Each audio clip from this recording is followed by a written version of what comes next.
referred to Cabbage Patch Kids in the singular as a kid. It's like, if you look at the logo, it's Cabbage Patch Kids, even if there's only one of them. I guess you are correct. I mean, you can't argue with that logic. Yeah, it's weird. It's weird. Thankfully, it's not the 80s anymore, so we don't have to worry about that. Oh, my wife and I sat down last night and we were watching, I don't even know how it ended up happening, but we sat there and we watched a bunch of old 80s and 90s TV commercials. Oh, cool. Last night on YouTube because, YouTube. But if your YouTube's ad free, how does that work? Well, it's the people. I know you're trolling me. Hey, we're live. Look, people said they're saying hello. Hey, everybody. If you can see us right now, click the like button on the YouTube channel. Wouldn't that be awesome? All right, I'm gonna start recording. You ready, Lloyd? I was born ready, except today I feel kind of under the weather, so I'm born wonder weathery. All right, here we That go. was bad.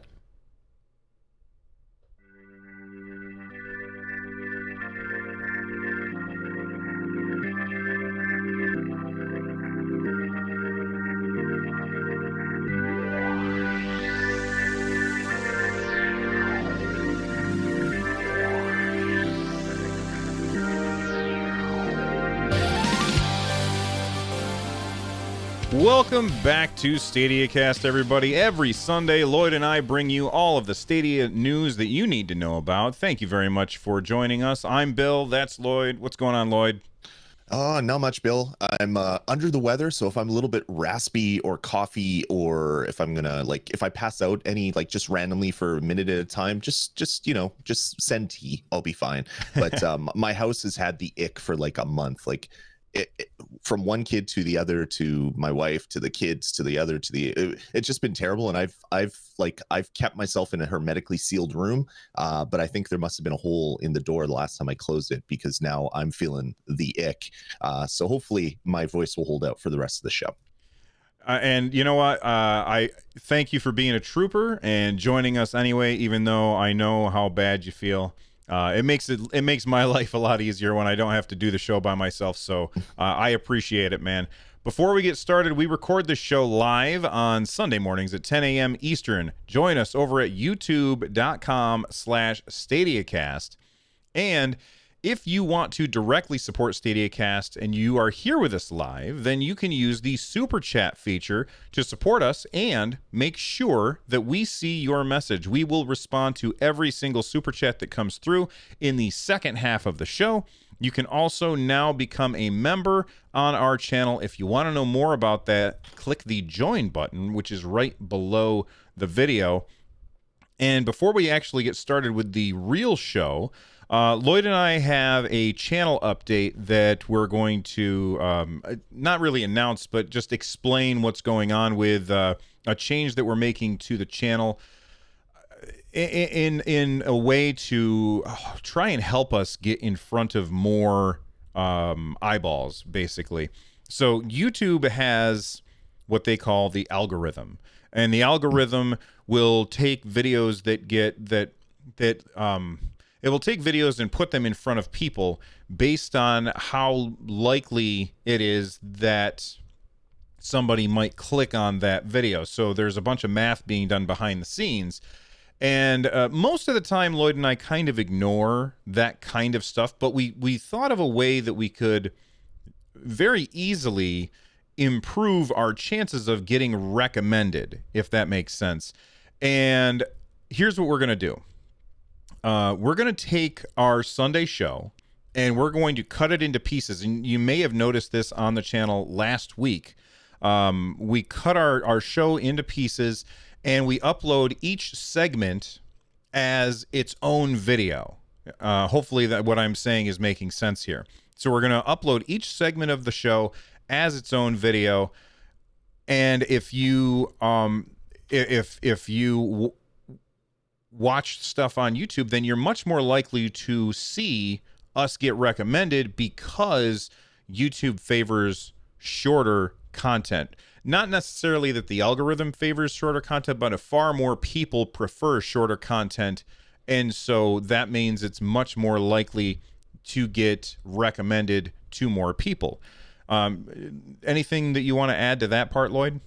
No, it's just that if we release X number of videos a week, but one of them is this big honking 1 hour episode, and that is the one that gets chosen for surfacing, that's not valuable to a lot of people out there.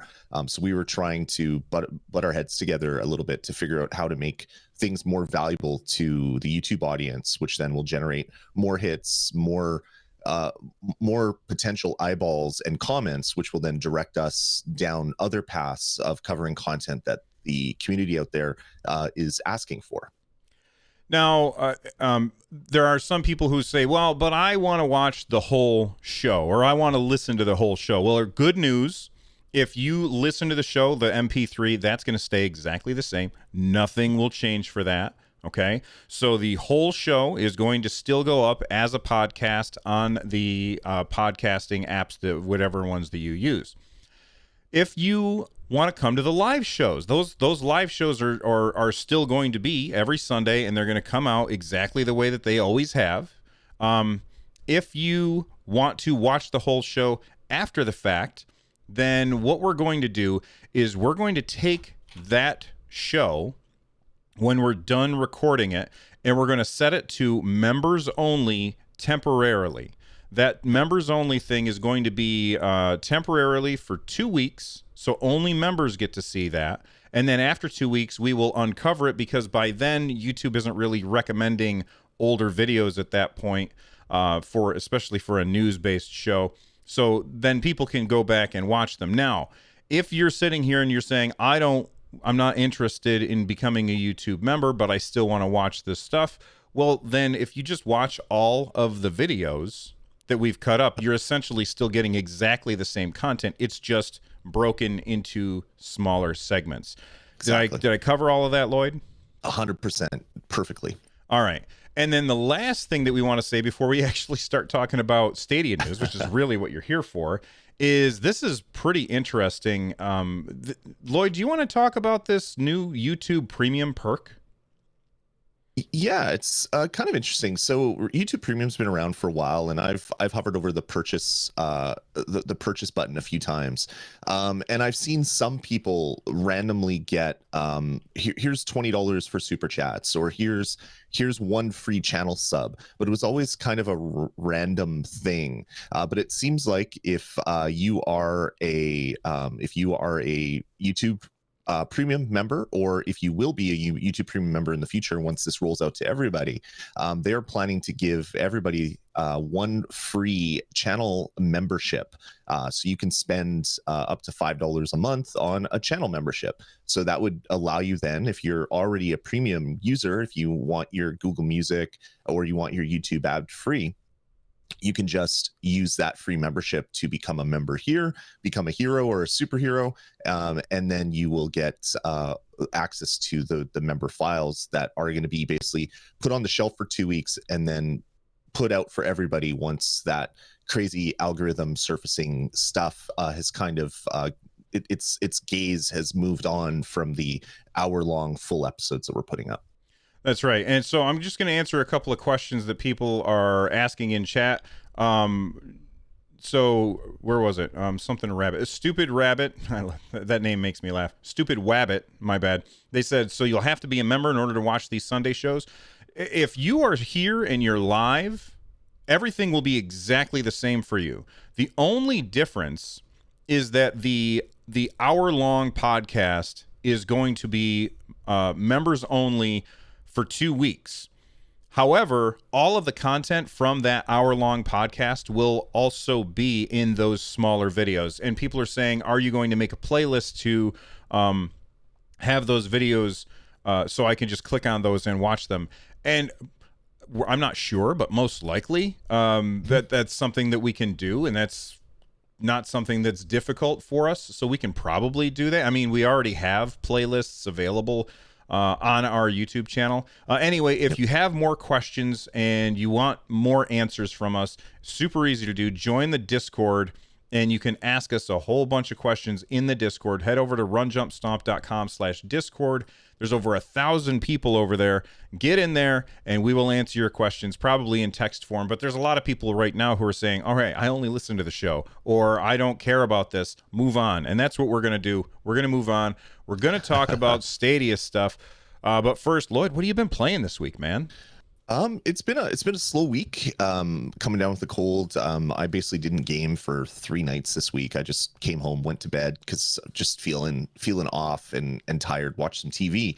But the days that I did get some gaming in, I've been playing a fair bit of Borderlands 3. And yes, I understand. I said I beat Borderlands 3. I rolled the credits on it. But I started up True Vault Hunter mode. And if you're not familiar with that, you have to beat the game. And then what True Vault Hunter mode does is it makes all the enemies your level. So the skags in the first level, they're level 46 or level 47 or whatever level you are after you beat the game. So that's great. But also what it does is it increases the loot spawn for all the enemies that you do defeat.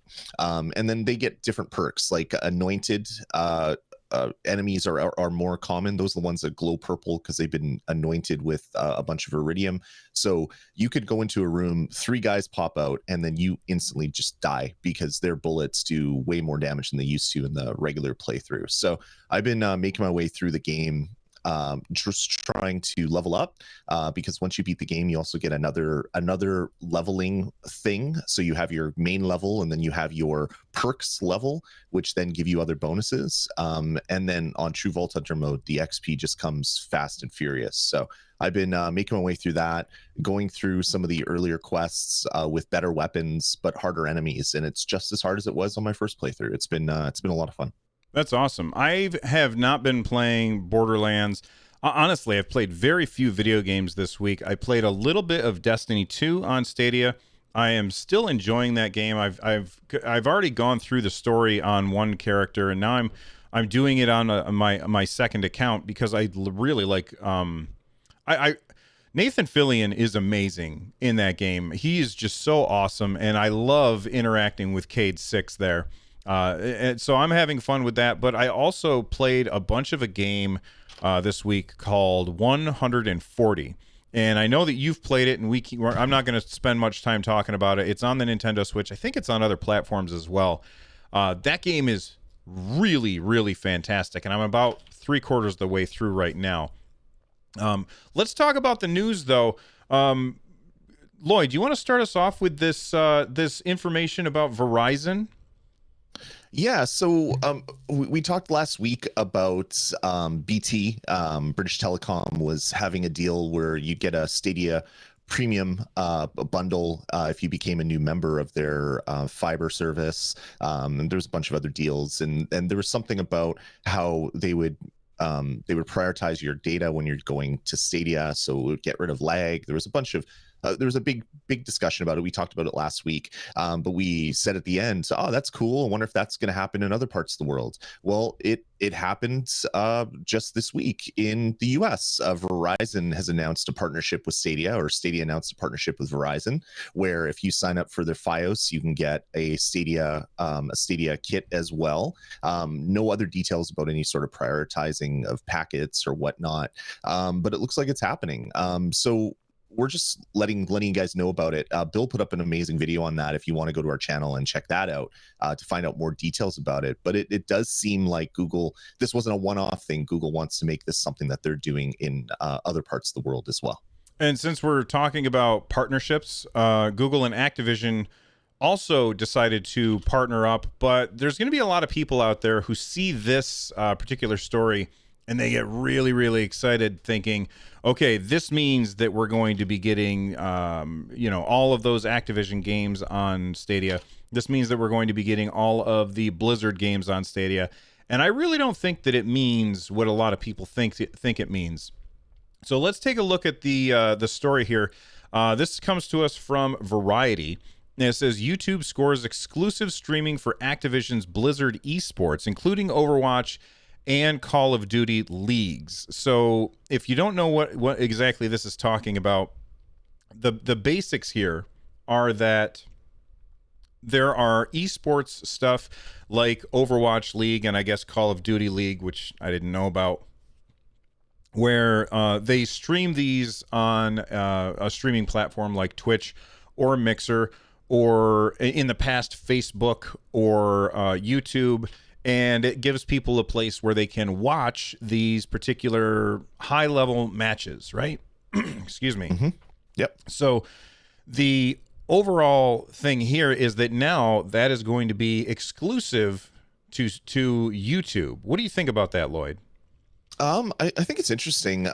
It's been a kind of an amazing tug of war that's been happening between Mixer, YouTube, and Twitch. There is there was I guess the first big one was Ninja was a big Twitch streamer, got signed to an exclusivity contract with Mixer, and everyone's like, oh my god, this can happen. It's like the first time that the sporting team had an ad on the jersey or something. It's like, oh my god, this opens up so many new possibilities. And since then there's been defections either way. A big YouTube streamer called Nick A30 signed a Twitch exclusivity. Then a bunch of other Twitch guys signed YouTube exclusivity recently, including Laserbeam, which is a really popular streamer that my kids love. So it's amazing that all this stuff is happening like that.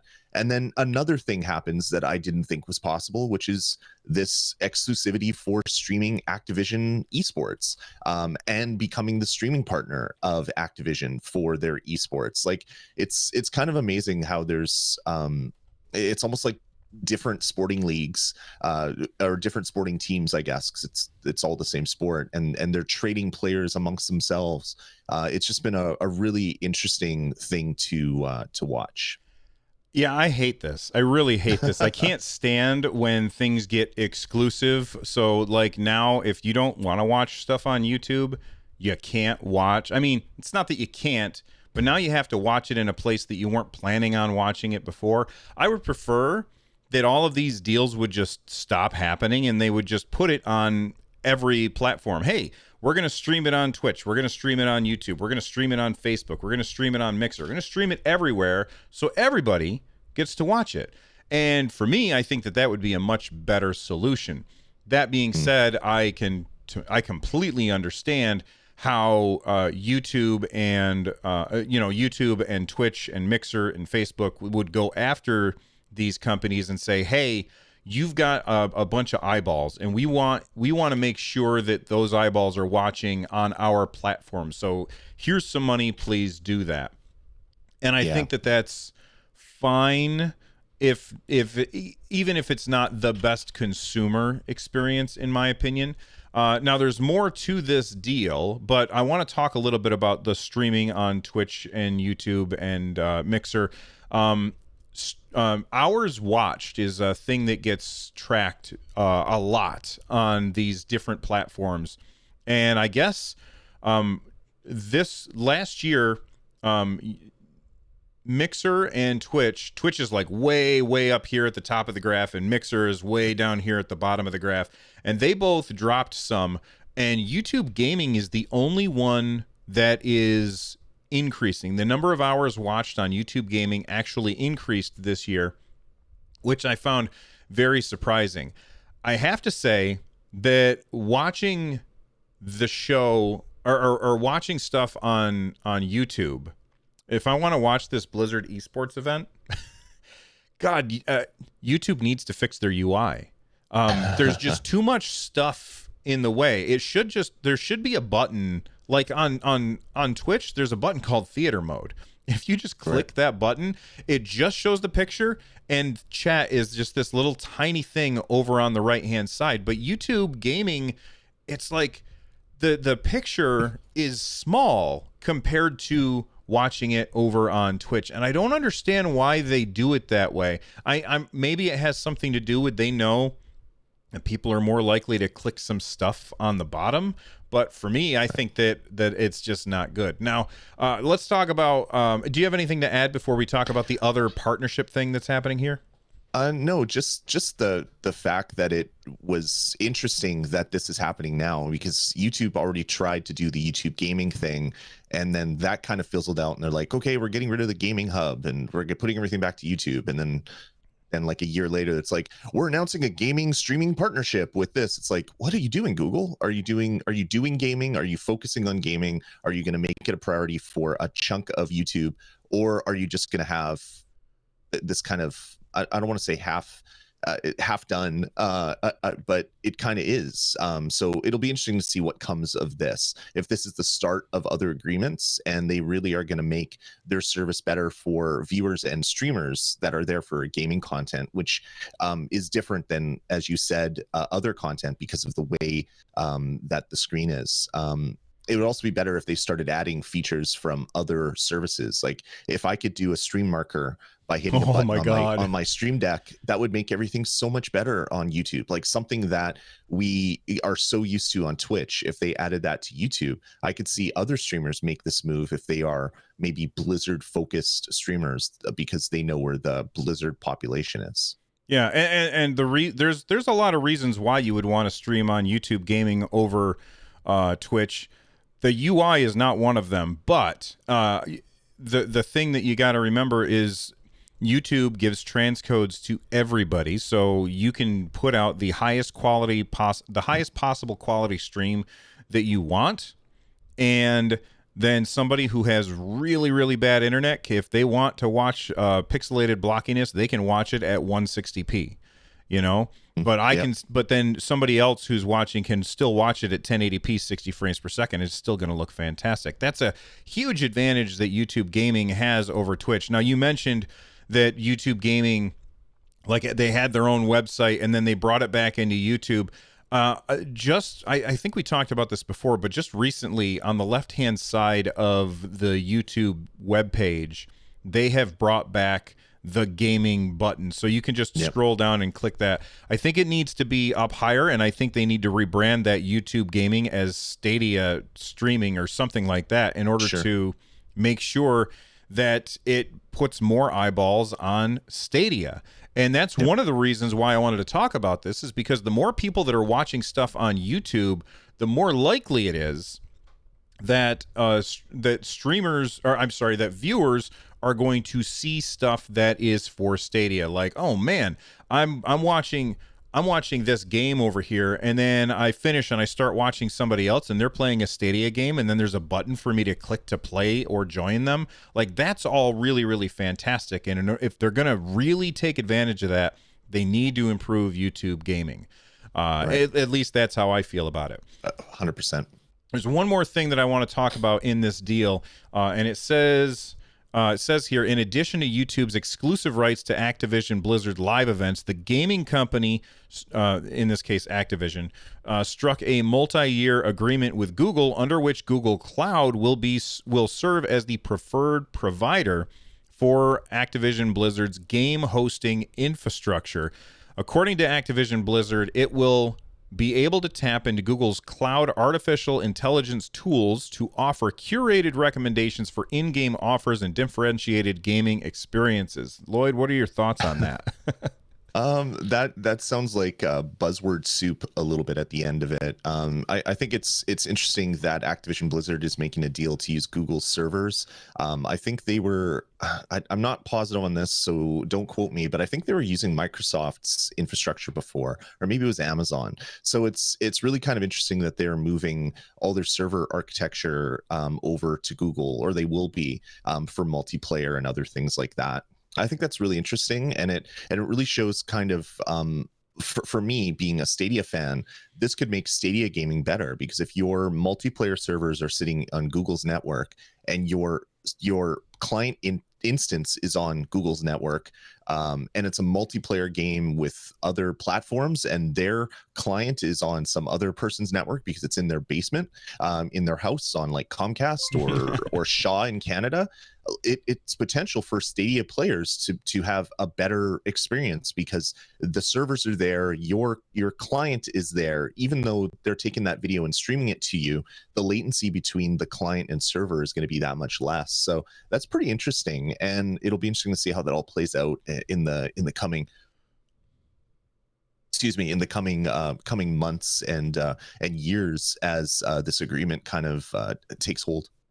Yeah, I agree with that. I also want to say that there's going to be a lot of people who look at this and they say, looks like Blizzard games and Activision games are coming to Stadia based on this. And I'm going to say, no, Sure. that does not mean that. And the reason 100%. that it doesn't mean that is because Google is not like a lot of other companies.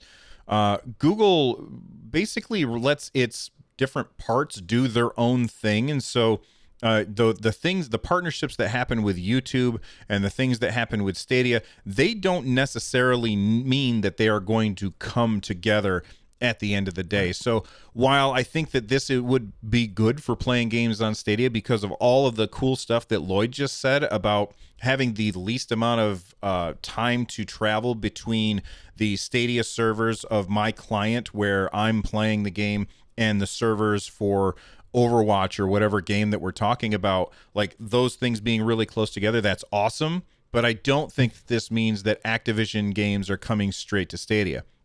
Do 100%. I think that Activision games won't come to Stadia? No, I think eventually they will. I think eventually just about every publisher is going to be bringing games to Stadia because Stadia is going to be a really, really great platform if Stadia Base ever comes out. I think that it's going to be a fantastic platform. So I do think that we will get these games, but I don't think that this particular story is any indicator of that. I agree with you 100%. It's one of those things where we said last excuse me, I said last episode that GDC and E3 is going to tell a big tale about Stadia. If we get a lot of game announcements around GDC and E3, that means Stadia is actively being worked on from developers all across the internet. If we hear nothing but crickets from GDC and E3, that means that this initial launch of Stadia maybe needs a little bit more time in the oven, and it's going to take a while for big publishers to start wanting to publish the games there, and then developers start working on the games. So it's going to be an interesting 6 months to see where Stadia is going to go. But I fully expect in the future for Activision games, for EA games, for you name it, even Microsoft games, even to get Minecraft and stuff on the service. I think all publishers are eventually going to want to get their stuff on Stadia just because it's another set of eyeballs. It's another potential stream of money for them to then take that and do more development. I agree. All right, let's move on. I want to talk about our second story for today. That first one was really long. Our second story for today is that they finally have updated the app on iOS and Android for Google Stadia, and it has some new stuff in it that I think that some people might think are small, but I think that overall it's kind of cool, and I like these changes that they made.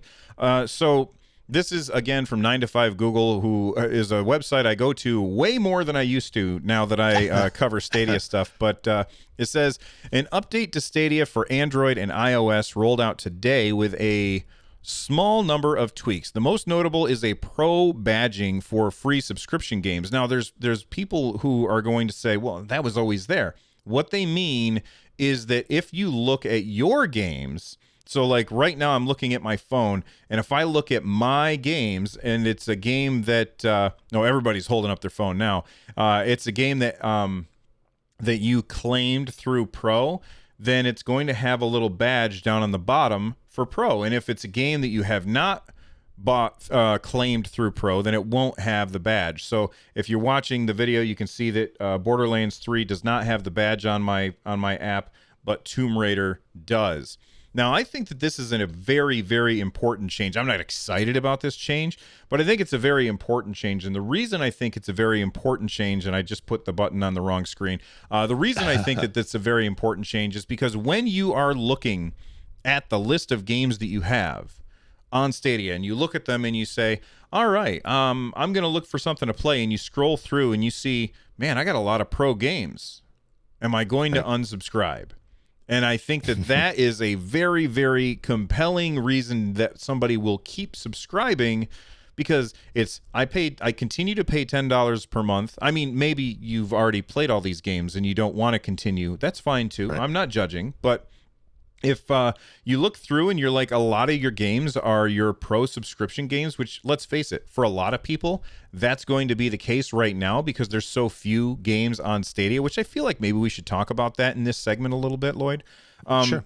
But if you keep seeing that pro badge, you're likely to stay subscribed, and I think that that's a very, very important thing for Google to surface, because people might forget, oh yeah, I didn't actually pay for that game, I don't actually own that, and now that I'm not subscribed, it's gone. Although Right. if you unsubscribe and then resubscribe, you get all that stuff back again. What are your thoughts on this first part of the story, Lloyd? I think it's good for all the reasons that you said. Having that reminder that, hey, pro's a thing. You have games that are for pro. You should think about that before you unsubscribe. But it's also good from a keeping every interface the same standpoint.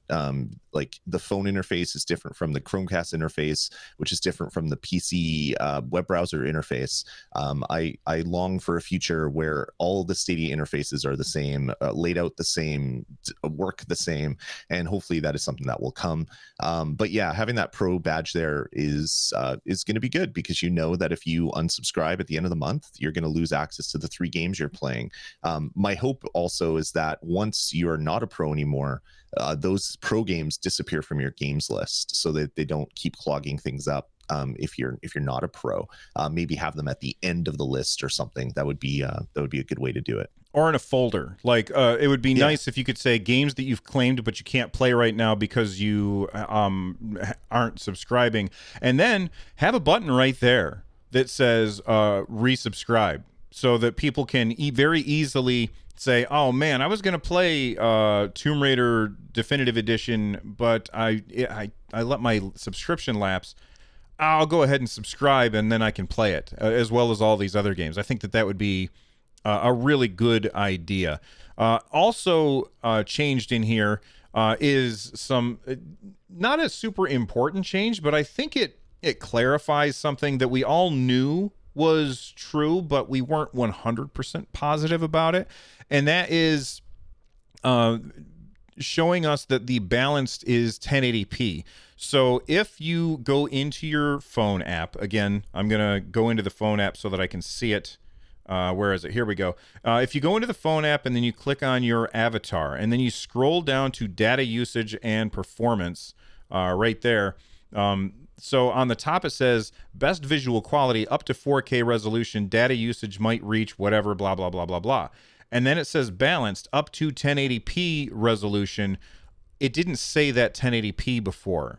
And right. I think that that's a very important thing, especially when you're talking about certain games, because there was a game that I was playing, Borderlands, and I was playing that game a bunch, and every time I went to play that game, I would go into my avatar and I would switch that game over, or I would switch my stream over to balanced in order to force Borderlands 3 to be 1080p instead of 4K, because that would give me 60 frames per second.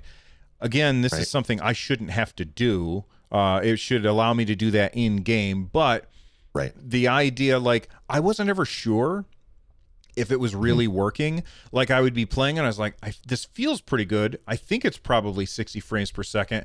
And then I'd check and I was like, yep, okay, I'm on the balanced mode. And then there would be times where I was playing Borderlands and I'd be like, oh, it feels really sluggish. Why does it feel so sluggish? And I would look and I'd be like, oh, I'm on the 4K mode. The 4K mode is 30 frames per second. It doesn't feel as good. Let me reboot everything.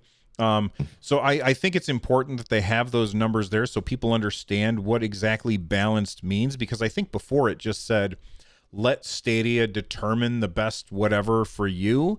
And that's a little too nebulous and not particularly clear. And I don't like things to be nebulous and unclear. So I think that it's good that they made that change.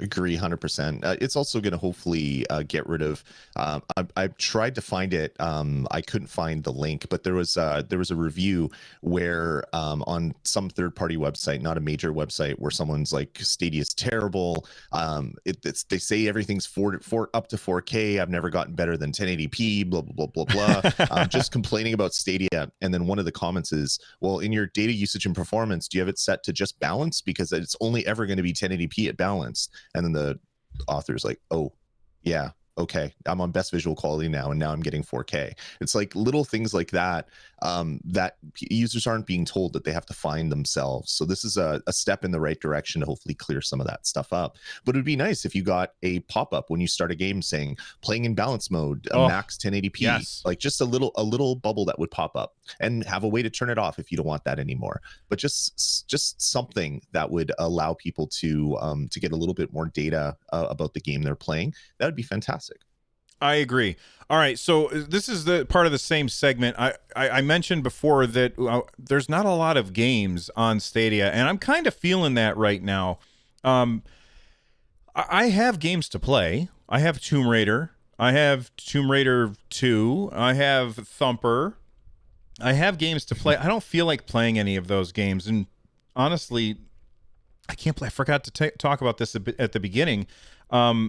You know what game I've been playing the most this week is Elder Scrolls Online, because I know it's coming to Stadia, and I believe that the PC version is the one where like I'm going to be able to play my character, and so I've been playing it here and there, not a lot, just a little, but I've got that MMO itch like big time. And right now there is no, and don't tell me Destiny's an MMO. I know it's not what I'm looking for though. I've got that MMO itch, and I know that there's other people out there who have an itch for a specific game that is not on Stadia right now. And for those people, I feel really bad because it's January 26th, and we haven't gotten a new game all month. That is just crazy to me. I mean, Google, I think Stadia is fantastic, but what are you doing? Lloyd, what do you think the holdup is? Publishers, this isn't on Google. I know. Developers need to make the game, and publishers have to release it. And maybe they have data that shows releasing a game in January is career suicide for their publisher people. So yeah, hopefully we get something soon. There's what is it, Journey to the Savage Planet comes out really soon, and I know Google bought that development company, and I'm holding out hope. It's never been confirmed that maybe we'll get like a Stadia version at the end of the month or something. Maybe there's something else coming. I hope there's something else coming, but yeah, it's been a bit of a log jam for this month.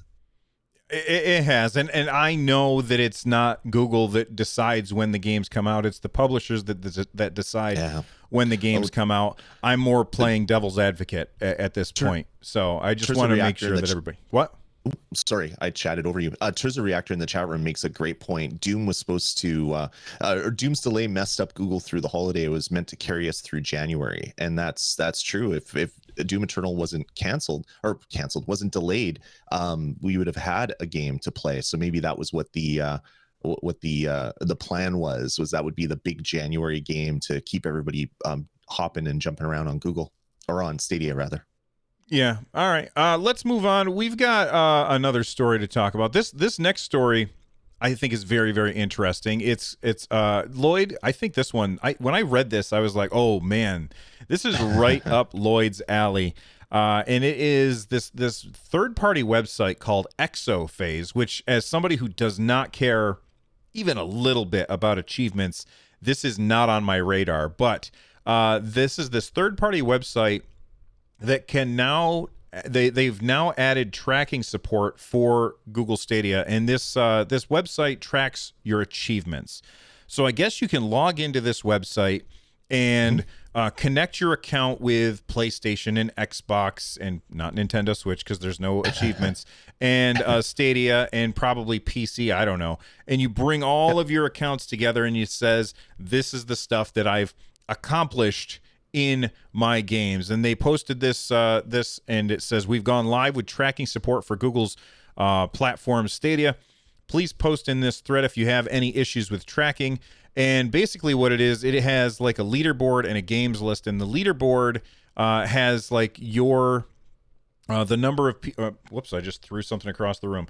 It has your trophies or achievement points listed. It was funny when I saw this, they had to like I'm guessing that they had to use somebody as like a guinea pig. So, oh yeah, no, look at this. I'm still on the damn leaderboard, which is ridiculous because I don't go hunting after achievements. I think it's because they have like they just went out and found random accounts and like I know Run Jump Stomp does stuff, so I'm gonna follow or I'm gonna look at his achievements and add it in. So I guess I'm probably friends with like on Stadia with the person that makes this, but. Look at this, Ashes to Ashes. He's somebody who's quite often in our Stadia chats. They've got 80 achievement points or 80 trophies for 1,192 points. I think that means. I don't know what the symbols mean. It doesn't make any sense to me. But Lloyd, you're a big achievement hunter. You used to buy games specifically because they would allow you to earn the most achievement points on Xbox 360. How do you feel about that? Okay, I'm a recovering achievement hunter. I don't hunt the achievements anymore, except for when I sent you an item in the mail in Borderlands just so I could get that one achievement for sending a gun to a friend through the mail. But yeah, back on PlayStation days, like I used to, as you said, it's something guilty that I have to admit to, but I would buy cheap games that were on sale just because they were quick platinum. I managed to get 86 platinums on PlayStation before I decided to stop doing that. So I don't do that anymore. But I really do dig the fact that there are achievements in games and the ability to jump in and do something in the game that maybe you weren't planning on doing before, which is a good thing, right? But Exophage, that's been a site that I've used for a long time. I use PSN profiles for my PlayStation 1, but I've used Exophage or Exophase. I keep calling it Phage for some reason. I've used them before because in the forums, a lot of people will post like walkthroughs on how to get certain hard achievements and things like that. It's a good thing. And having a site here that will allow you to compare with your friends for people that are competitive, that is a really good thing because you can basically I don't know, say that, hey, I have more achievements than you. I'm a better gamer than you. I'm better at this game than you. I beat this game before you did. That stuff is fun for people that are really excited about those things. For me, as I said, I've kicked that habit, thankfully, which is a really good thing. But yeah, having this support is great. But the way that this site works, I believe, is they're just scraping it. So you go in there and you just punch in your profile name, and then they go to the website and they just scrape your information. So it's not a direct API link, Right. which I believe some of the other services use like a direct API link for things like that. My guess is we'll probably have direct API links and things like that for Stadia somewhere down the road, but I'm not sure. And Lloyd has frozen his video, so if you could go ahead and kill yours and bring it back up. In the meantime, here's what we're going to do. We're going to take a break. We're going to hear from a sponsor, and when we come back, we've got Crowd Play, where we answer all of your questions. So stick around, everybody. Oh, Pac-Man, I'm beat. And I'm hungry. Thank goodness for Pac-Man pasta from Chef Boyardee. All right, we are back, and Lloyd's crashed again, but that's okay. Welcome back, Lloyd. I'm back. It's 40 minutes. It's like it's a little bit longer because we were on the call before. It's like whenever I get to like 50 minutes of video, Discord crashes. I'm dealing with some high ups there, and hopefully this will be solved in the near future, is my hope. Fingers crossed, man. And you know what? Maybe next week we'll use what's the YouTube thing? Not YouTube, the Google thing. Hangouts. Maybe we'll use Hangouts. Wait, is Hangouts still around? I don't even know how that all works anymore. We'll have to look into it. Yeah, we'll look into it because this is every time that happens, Lloyd has to hold back all of his rage. Yes. And then after the show, he smashes something with a hammer. All right. We've got a bunch of super chats that have come through so far, as well as new members and stuff like that. So let's start with our super chats. And I think that this is, nope, that's the wrong size. Let me fix that. There, no, that's too tall, too short. There we go. Here we go. We got first off one from Doodoo. Do Do Do, which is much better than Doo Doo. I think Do Do Do is like a song, and Doo Doo, not so much. They sent in a super chat, and they said, "Feel better, Lloyd." Oh, thank you. Thank you, Do. I will try. Gavin Vickers sent in a super chat, and they said, "When are we going to see some Destiny 2 from you two?" I was incredibly busy this week. You probably noticed that I didn't do the open mic on Thursday. Oh, Lloyd started doing open mics. Lloyd, do you have like a schedule down for when you're going to try and do the open mics yet? I don't. I was hoping to do Tuesday nights at like 8 o'clock Central. But with this cold, I don't want to say that I'm going to do that for sure this week, because if my chest congestion gets any worse and my throat gets any worse, I won't be able to use the microphone at all. But I hope to have a regular weekly thing to hang out with you, fine people. Yeah, and mine are usually on Thursday at 3 p.m. Eastern. We'll post them on the YouTube channel, and then there's a button where you can click, and it'll remind you when it goes live and when it's supposed to happen. So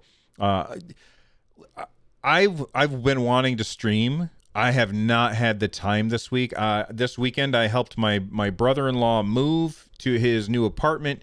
We ended up, I don't know what happened on Thursday, but so if you listen to my other show, I've talked about it, but a couple of months ago, my niece went sledding, because I live in a sledding area where you go down hills on a piece of plastic really, really fast, and it's fun. And she ran into a tree and broke her leg. Oh, no. And so, yeah. But, she's no longer on crutches and stuff, but now she's got physical therapy.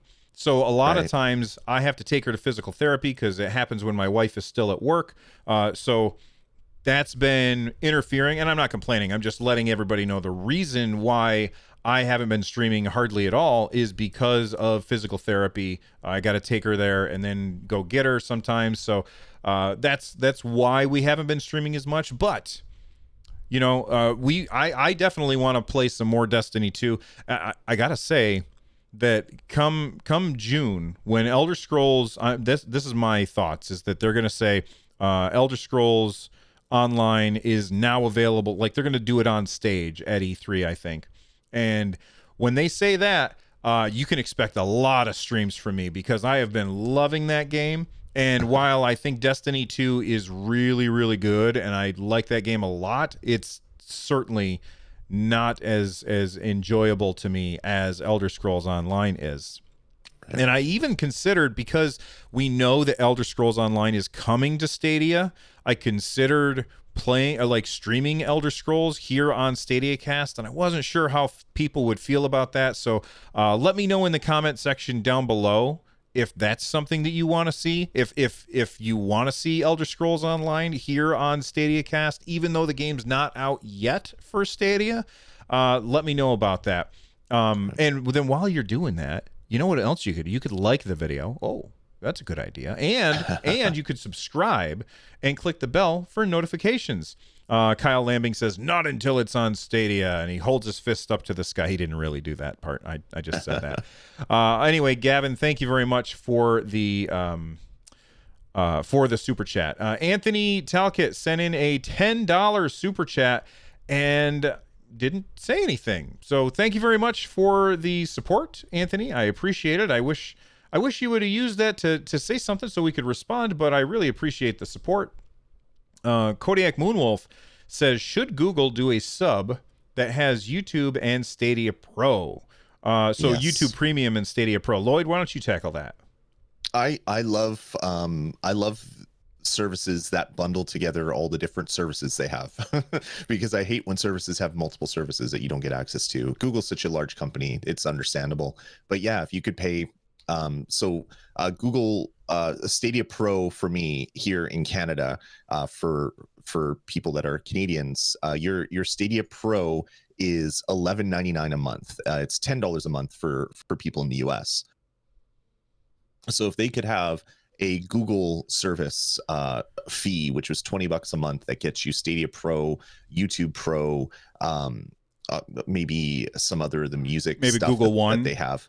Well, you don't have to do that because YouTube Music and Google Play Music are included with YouTube Premium. Sure. Yeah. So just something like that where it bundles all that stuff together for say $20 a month or whatever. I would do that in an instant, especially if there's cards you can buy in a store where you can just keep loading up your time and not even have to think about it. Because that's how I love to do. That's how I love to do services. I just go buy a card at the grocery store and just plug it in, and then don't have to worry about monthly transactions and stuff like that.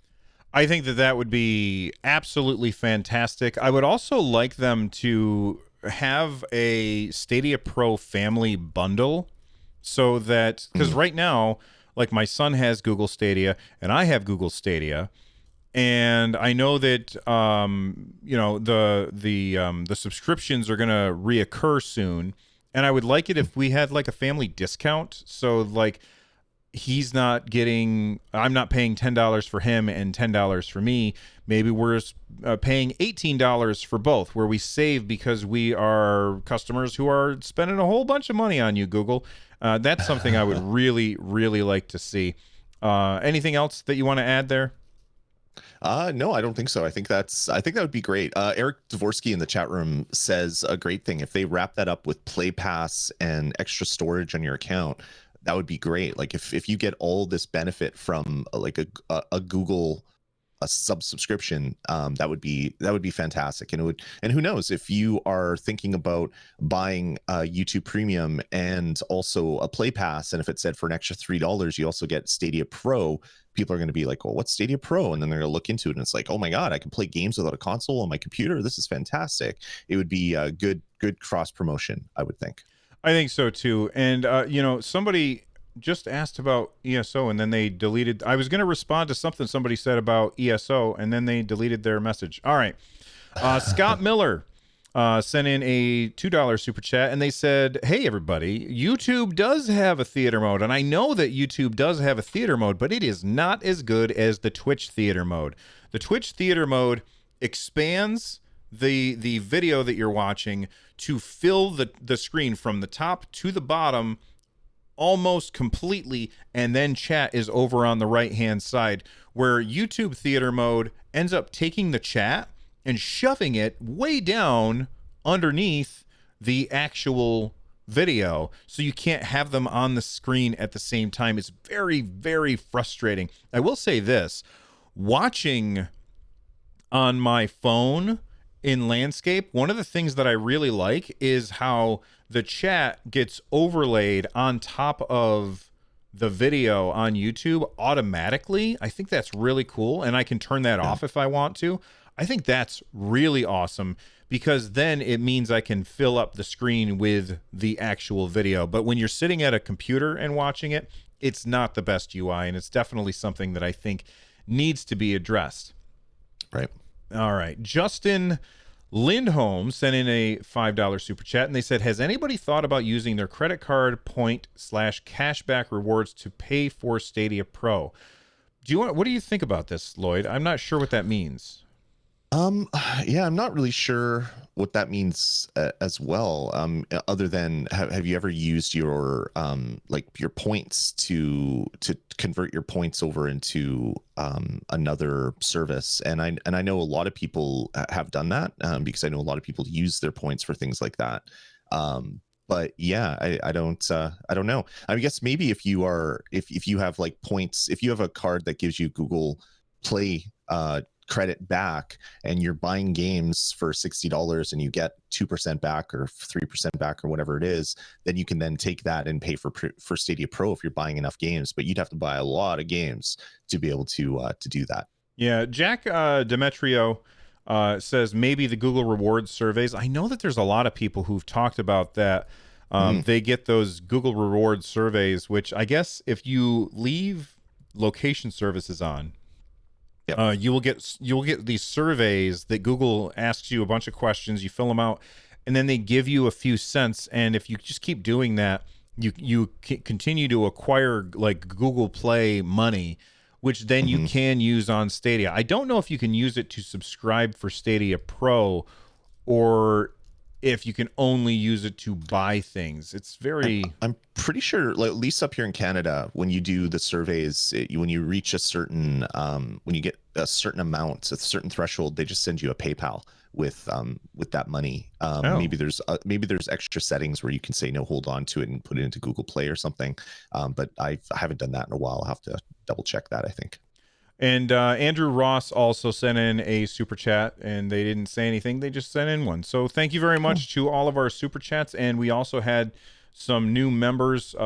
We had Nathan Bain became a member, and I thought there was somebody else, but it's not showing up in the list. So I can check that afterwards. We got some tweets that people sent to us. One came from at Western Pirate. So be careful of that guy. All right. He's got his eye on you. He says, any chance superhero John Justice can make an appearance on the upcoming Stadiacast, or on an upcoming Stadiacast episode? I would love to hear how launch has been going for the staff and answers to other questions. So I just want to let everybody know I have reached out to John's scheduler. I have not heard back, and I don't know if that's because they are no longer doing appearances right now, because it's now out. Maybe as we get closer to Stadia base, that kind of thing will happen. Or, maybe they're sick of looking at my ugly mug. So we don't know what the reason is that we haven't heard back yet. But if you guys want them to come on our show, then, be nice, be respectful, and continue asking them if they're going to be on Stadiacast, because we would love to talk to them again. Lloyd, anything to add there? No, just I would love to actually be in the same room at the same time as John Justice, so that conspiracy theory can go away. That's right. He's just John Justice with a mask on. Get better, John. I mean Lloyd. Okay. This one came from Marco. I'm not going to try and pronounce your last name, buddy, because I'm going to butcher it. But they asked, when are we getting a free trial for Stadia? And this was actually in response to a tweet from Grid. Now, right. Grid has this currently you can download a free trial for Grid now on Xbox One and PS4. And so Marco was like, and they used the hashtag Stadiacast to make sure that we saw it. So thank you very much for that, Marco. But they said, when are we getting this on Stadia? And then Grid actually replied, and here's what they said. They said, no plans for a trial version of Grid on Stadia at this stage, but if that changes, we'll let you know. What do you think about that, Lloyd? I think that's just normal PR speak. I think it's we don't have any. There's nothing to announce, so we're just going to say we'll let you know when there's something to announce. I really don't think there's anything there. I think that, I think you're probably right. That just because they said that they said that there's no plans doesn't mean that there are no plans. But I think that, oh my God, this would do so much to help the game, because totally would. You like. All they would have to do is say, hey, everybody, free trial weekend, right? Everybody gets to play free this weekend. And guess what? On Stadia, you don't have to download anything, so you can just start playing immediately, like right now. All you got to do is hit a button, and you can start racing. And I would try it out. Now, there's going to be some people who look at this tweet from Grid, and they're going to say, oh, Stadia doesn't have trials. But when I talked to John Justice, he specifically said, we are going to have demos. We are going to have trials so that people can try out the games before they buy them, and so that people can try out the service before they make any actual purchases. And right. I think that is very, very important to Stadia and is going to help Stadia so much in the long run. But Grid, I think you are leaving piles and piles of money on the table if you are confident that your game is really good, and clearly you are because you're giving a free trial on other platforms. Well, guess what? On other platforms, people, they just can't be bothered to spend the time to download the game, especially if they want to play some online game while they're waiting. Like, there are many times that my son will go to play something on his PS4. He needs to patch. So he has to patch, but then he's like, Yeah. well, now I can't play Fortnite. And I'm like, yeah, you can't play Fortnite. And so he'll say, well, forget it. I'm just going to play Fortnite. And so he ends up playing Fortnite, and that game never downloads because it won't download while he's playing something online because they don't want to impact his overall experience. And I think that that's a huge mistake. And with not Grid, with Stadia, that is not a problem. And I think it's a big mistake that they are having. They're leaving money on the table, in my opinion. Yeah. I think that goes back to the fact that there's no free, there's nothing free on Stadia right now. So once Google unveils their free, their plans for free, whether it's demos or free to play games, I think a lot of this stuff will become a lot clearer. But there's just there's nothing for them to say, yes, we're allowed to do it, we'll do it in the future. It's just we have no plans or whatever. So we'll see what happens for sure. Anthony, we got two more tweets that I want to get to. I want to try and get to.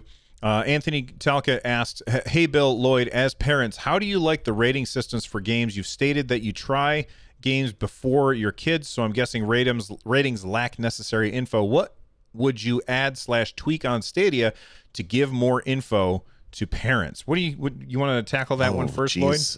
Lloyd? For me, ratings don't really mean much for me when I'm deciding what my kids can play, because I know my son is really mature, so there's some R-rated games which he's fine playing because they're rated R for violence. But wait. In Canada, they use R? Oh, sorry, M. Oh, okay. I meant M. Sorry. For M-rated titles. There's certain M-rated titles which I'm okay with him playing because I know what the content is. I've seen enough of it, and it's nothing too bad. There's no like gratuitous nudity or something like that. He played Doom 3 the other day. And that's a really violent game, but it's demons and it's over the top, so I'm not super scared about that.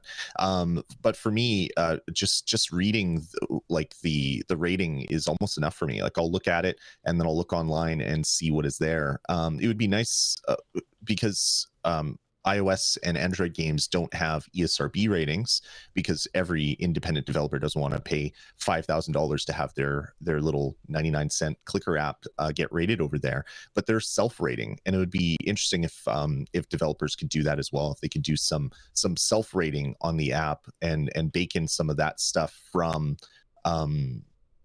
the mobile space, where it says, okay, well, this is what's in it. There's some references to drugs, there's some alcohol, there's a guy with a cigarette, and then there's these other things, but it's a T for teen game. Then you could look at it and say, well, yeah, there's a reference to something that I don't like. I don't want that kid to play that game. But yeah, it's all up to the parents, I guess. You have to know what your kids can handle. Everyone's rating is for their kids is a little bit different. The way I look at it, I think that every game on Stadia is a digital game. You cannot go and buy a physical game. So this is super easy to solve on Stadia. They should have a link. When you are looking at the game, they should have a link that takes you straight to the ESRB website and tells you exactly what the reason is. And that should just be a link right in the actual app. So when your kid comes and actually, let's say your kid doesn't come, they hit a button and it pops up on your phone, and you look at your phone. Oh, Jimmy wants to get this game. Let me tap on it, and it brings it up, and it tells me in the ESRB full rating summary. So then I can read that as a parent and say, okay, that's awesome. Go ahead, you can play it. Oh, good God. This thing, the point of the game is to see who can saw off the most heads in the next 5 seconds. Then that's not okay. I don't want that game. So we'll get rid of that one and say no. But just showing the T for teen, the M for mature, I don't think that that's good enough. I do think that they do a better job over in Europe. They have far more, the PEGI system, they have far more tiers, I guess is the way that I would say it. And I think that is a much better way to do it. We had one more, but we're over an hour already, so I think we're going to have to save that for next time. Again, if you want to get your comments on the show, guaranteed, make sure that you use that super chat feature because we're always going to do that stuff first. Listen, if you want to follow the show on Twitter at Stadiacast, that's how you follow us. If you want to follow me, I'm at Run Jump Stomp. If you want to follow Lloyd, he is at Dasme. That's DASME.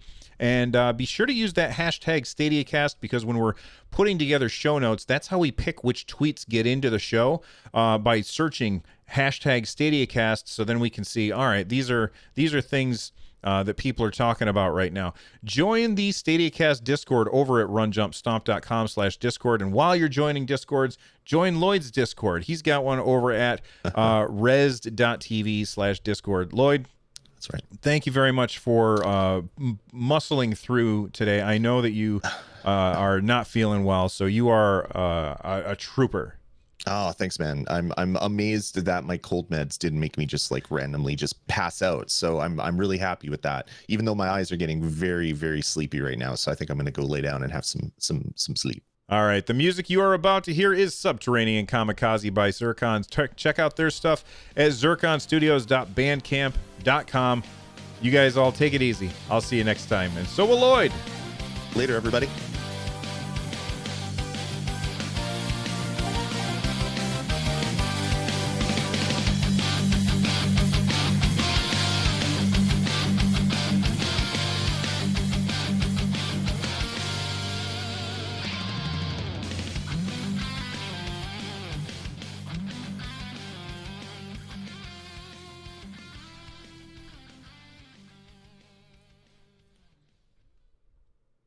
All right, we're back. There you go. If you guys still have questions that you want, I'm going to stick around for a little bit while I edit the show. I know Lloyd wants to get out of here and get some rest. So go ahead, Lloyd. Yeah. All right. I'm gonna take off right away. Thanks everybody for coming out and chatting. And again, to everybody that was upset at our change to how we're doing YouTube, we're definitely open to chat about it. Like, what are your thoughts?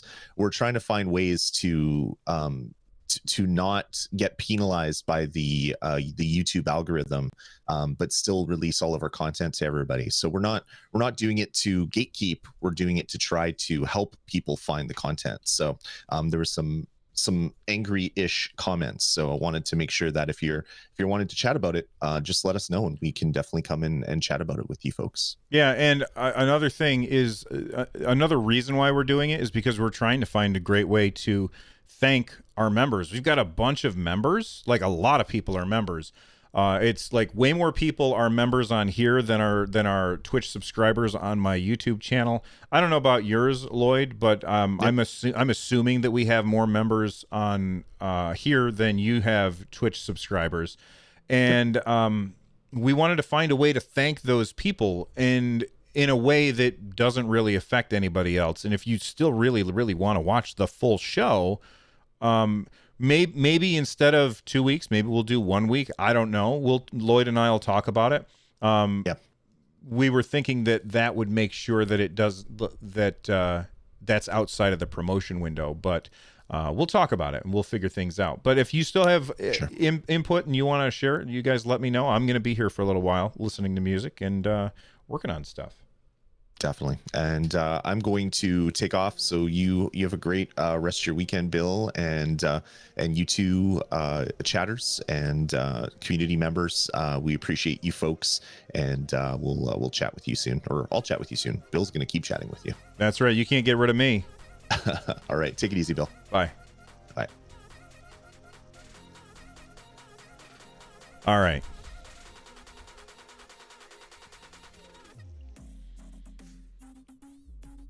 You like the bite-sized clips? It's a cool idea. I think that we were thinking 2 weeks would be best because that's outside of it's a new video promotion, but maybe 1 week would be better. And it would also probably make it easier on our end to just remember, hey, we're starting the next episode. Let's go back and make the previous episode completely available. But again, all of the stuff, like every single... There might be a cough or something that's not in here, but all of the parts of the episode will be here. I think that all of the parts will be there, just in the smaller pieces.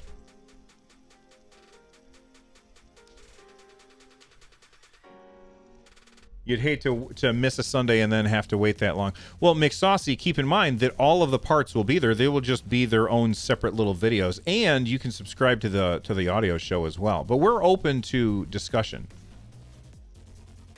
As long as you make a playlist, it's fine. I think that that's easy enough for us to do, is to make a playlist. Now, we're not going to make a playlist for each episode, so it wouldn't be like this is the episode 42 playlist. Maybe we have a Stadiacast playlist, so we would just add those in there in order, and you could just watch them.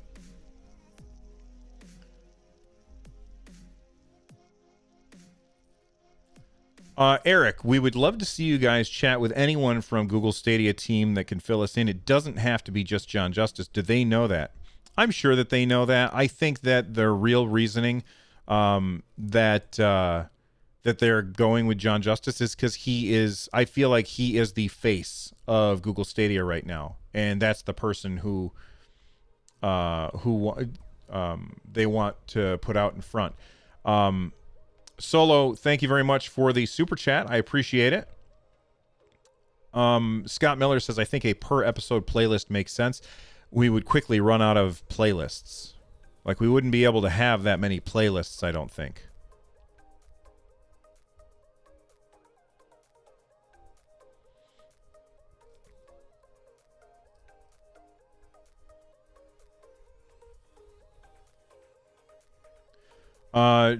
Jerome says, I finally fixed my mouse issues on Destiny 2. I thought Stadia didn't work with the mouse. The whole input, it was just me struggling for weeks. So what was your fix, Jerome? I'm very curious about that.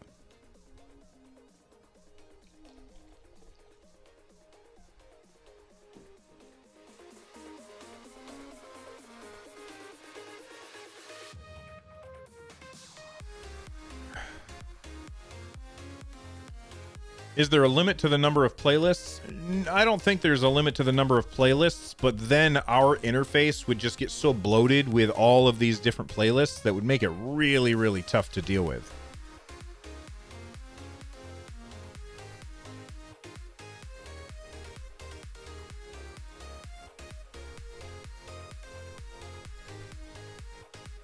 Matthew Hadfield. I knew we had a new member, but it wasn't showing up in my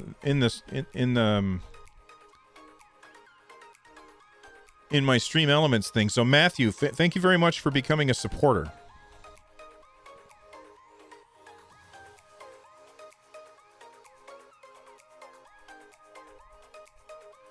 A Corsair M65 Pro mouse driver's polling rate was 1,000 hertz. Stadia only works with 125 hertz, aka a normal mouse.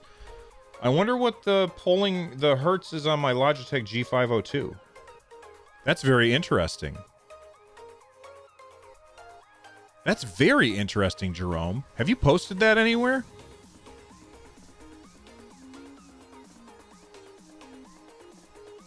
Well, I think we did that, didn't we? Let me look at my dashboard.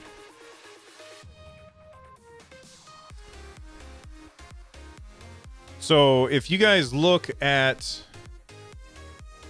well, you can't see the thumbnail. It says from like on the thumbnail it says from Stadiacast whatever, but maybe I should put that in the title as well. Yeah, that's something we'll start with this week, and this week is going to continue to be available, but next week we're going to start the new thing. I don't actually have the Logitech software installed for my mouse. I'm very interested now. I'm definitely going to have to check that out. I think that's very, very interesting.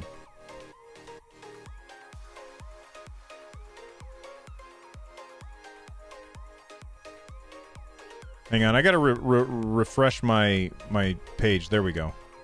Oh. Just refreshing a page real quick.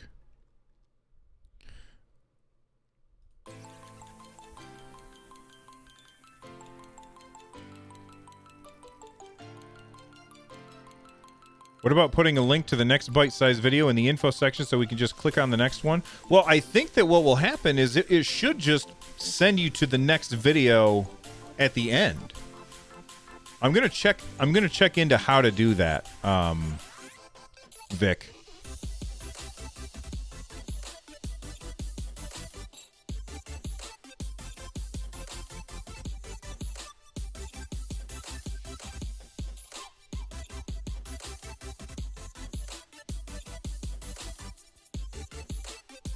And like one of the reasons that we're doing this is we're just trying to make sure that more people see our stuff, because more people favor shorter form videos on YouTube, and we wanted to find a way to thank the people who are supporting us the most, the members.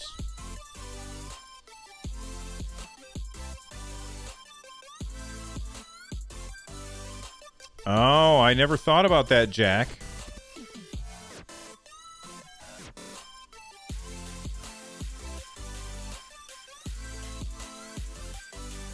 Since YouTube is there, what are your thoughts on having Stadia or Chrome on the Switch? I mean, I think it would be fantastic, Charles. I don't know if it's going to happen, though.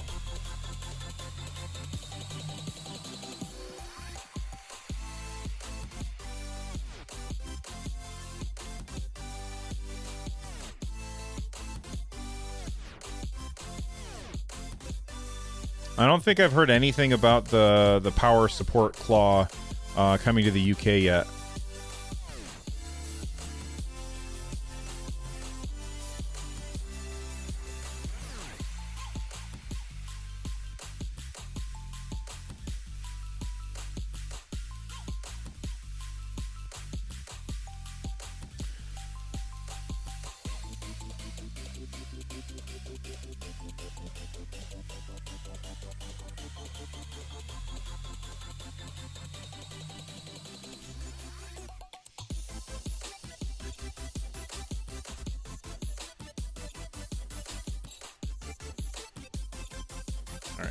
Sorry, I was just checking something. I don't expect a lot of information that is like consumer interest at GDC. I expect a lot of that to happen right before E3. Johnny Bionic just got the claw in the mail yesterday. Yeah, I got to be honest. I'm holding off on buying games right now because I know that we're close to... Like, this wouldn't happen on other platforms because there's so many more games on other platforms. But I'm holding off on buying games right now because there's so few games on Google Stadia. I'm afraid that one of them, like, I'll buy a game and it'll come out in a couple of days for free. Solo, any word on when we can play Stadia on iOS? Well, first off, thank you for the support, Solo. I appreciate it. Look at Sonic running across the screen there. But any word on when we can play Stadia on iOS? Not yet, and I think it's going to be, longer. I think it'll be everybody who's running Android, whatever the newest version is.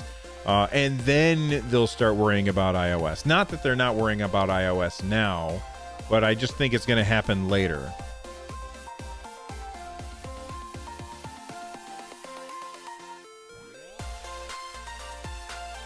Just have the title be like Verizon and Google partner up, Stadiacast number 42. That's a great idea. Thank you, Kyle. I think I'm going to try something like that. Sloddens says we need new sales. I can see that. How do I feel about big YouTube channels like Review Tech USA and Dreamcast Guy recent Stadia videos saying that Stadia has no voice chat as a pain point with zero context? Well, I mean, they're wrong. Stadia has voice chat. So, I mean, I don't know why they're saying something that is categorically false. Like, Stadia has voice chat. You can have a party system and you can talk to each other. How do I feel about YouTube channels like them? I don't really give them much thought. I kind of just keep my head down and do my own thing. I don't worry about other YouTubers. I don't watch any other YouTube channels that have anything to do with Stadia. Not because I don't like them, because I prefer to make up my own mind about stuff. Most of the stuff that I watch on YouTube is either A, politically related, because I find that stuff to be very interesting. B, something about a specific game that I'm playing that I want to know more about. C, tutorials on how to do stuff. And that's pretty much it. Johnny Bionic says it's frustrating that they spread misinformation, though. What are you going to do, man? Look, I'm going to give you a helpful piece of advice that you can use for the rest of your life. All right? If something is bothering you, ask yourself 2 questions. Or ask yourself 1 question.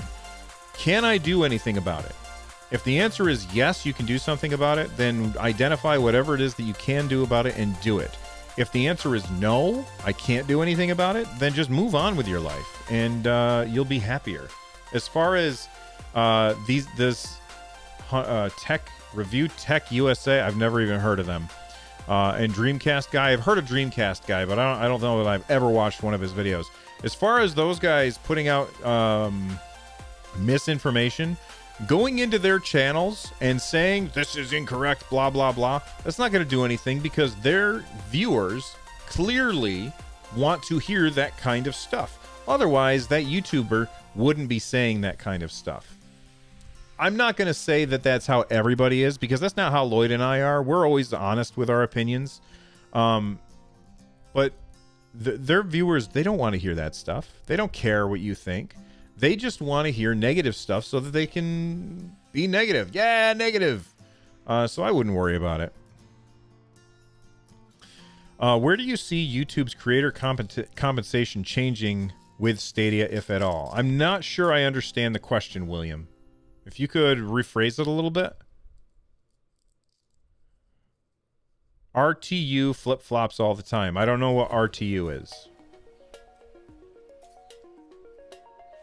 Do you think there should be a dedicated Stadia mode for YouTube? Do you think YouTube gaming section is enough?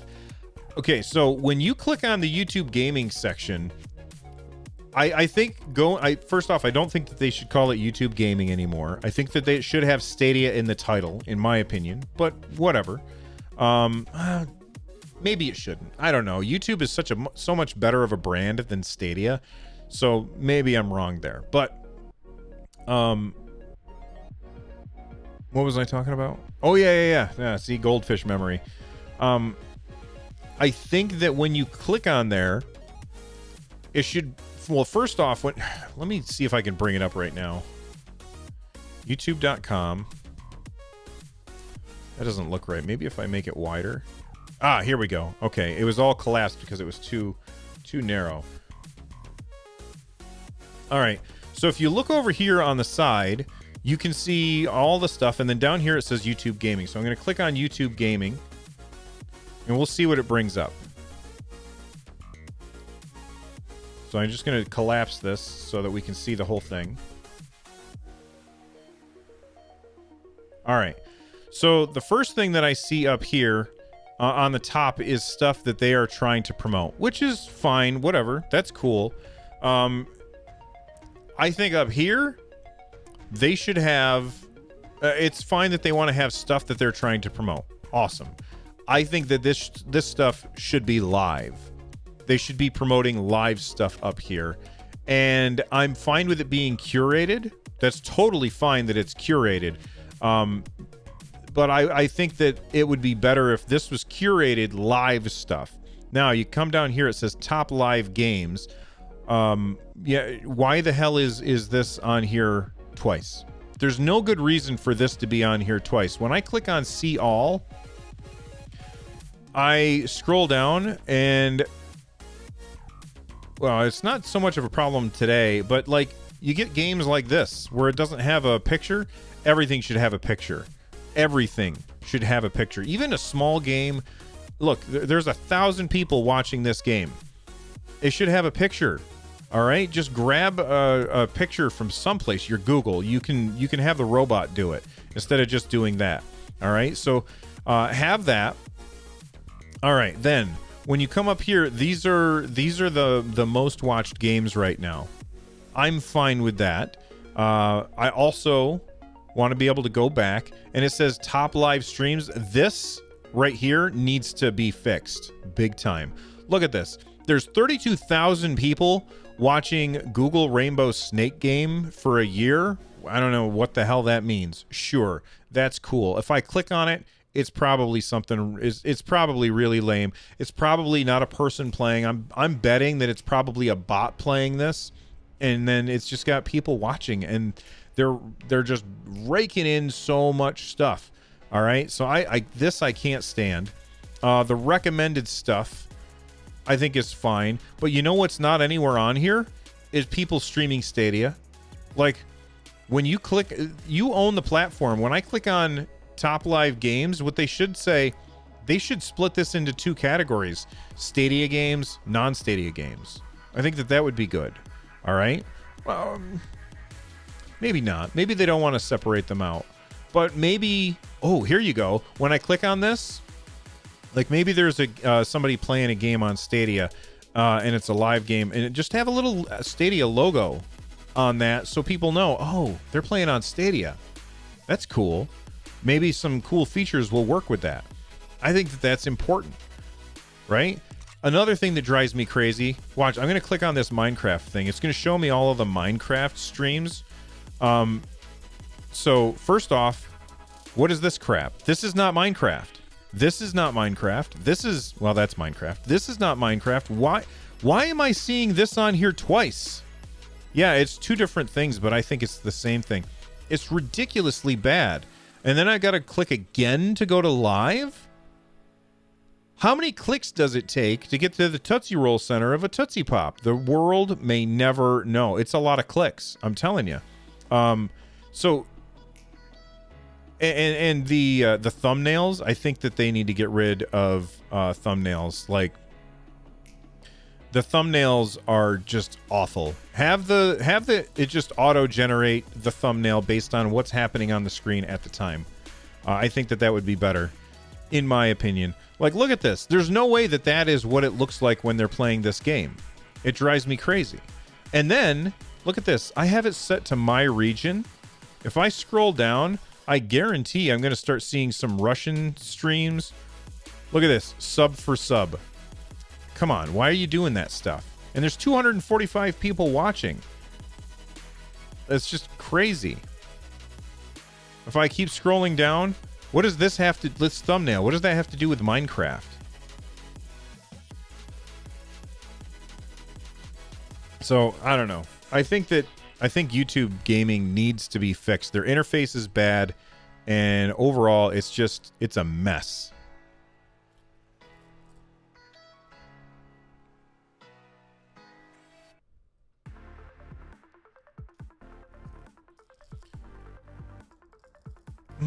Do we think we'll have on the 26th? So Sam is saying all of the pro game announcements have come on the 26th of the month. Are we expecting anything later today?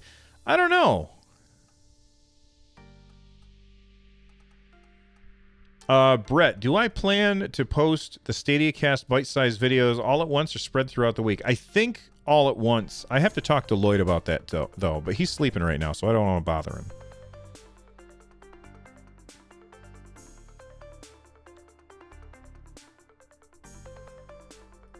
As far as the 26th of the month, has that happened on a Sunday yet? Let's look at last month. So last month, the 26th was a Thursday. The month before that, the 26th was a Tuesday. So the odds of them doing it, I don't know.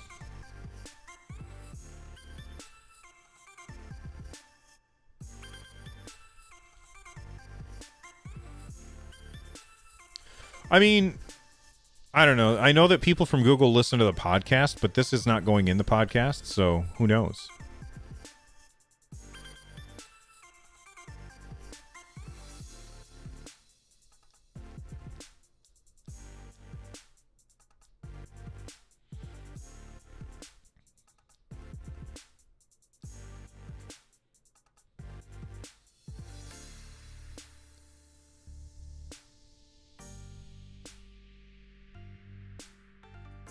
I do think that Google is doing what they can.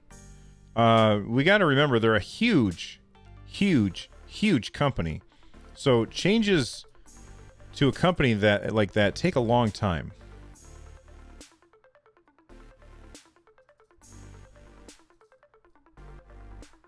Well, Boxing Day is not a thing. I mean, it's the day after Christmas. So you're right. I didn't expect to hear from them on that day. But Boxing Day is not an actual holiday in the United States where Google is located. You never know who's listening. That's right. It confirmed Johnny Bionic works at Google. That's why he's got like a robot name.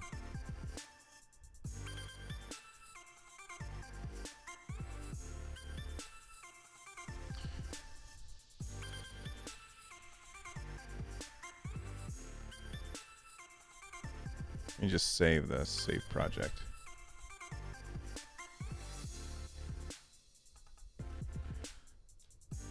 All right. Well, here's what's going to go on now, everybody. What I'm going to do is I got to get the show edited. I've got to get it uploaded. I've got to do all of the cutting apart of the show, and I got to make thumbnails for all of the bits that are going out. And then after that, I got to talk to my wife and see what's happening. But I may come back and stream a game. I have no idea if I can or not. So if you haven't already subscribed, hit the subscribe button. Make sure that you have the bell notification on. I will see you guys all very soon. Thank you for hanging out with me. Solo Han, real quick. So did Cyberpunk get pushed back to September for all platforms or just Stadia? All platforms. All platforms, Solo Han. And we didn't have a launch date, an official launch date for Cyberpunk on Stadia at all. So we don't know what that means. All right. I'm out of here, everybody. Stay awesome.